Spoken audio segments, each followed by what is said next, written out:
Mga lods, mag-change oil naman tayo ng sewing machine. Ganito mag-change oil. Yan, lalagyan nyo na sahod dyan sa ilalim. Tapos luluwagan nyo yung tornilyo dito. Tatanggalin nyo na para bumuhos lahat ng langis doon. Ganyan pag mapula na. Papalitan na yan. Tapos ito lilinisin natin. Yan, dapat may magnet din yan dyan sa may butas. Lilinisin natin lahat yan. Lalagyan natin, bababara natin ng chemical para lumambot yung mga tutong na yan. Alisin natin lahat yan, tutong na yan.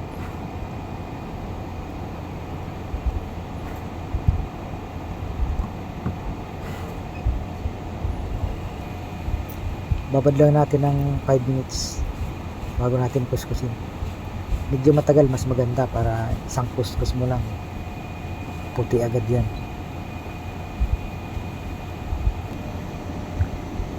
Yan siya, linis na. Tapos maglalagay tayo ng white oil.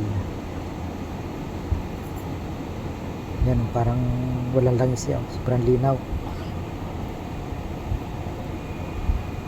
Ang tama sukat ng paglagay hanggang dyan sa high. Hanggang dun lang dapat yan, yung high, yung guhit. Kasi pag sumubra yan, tatagas yan sa labas. So okay na yung ganyan. Yan, malinis na.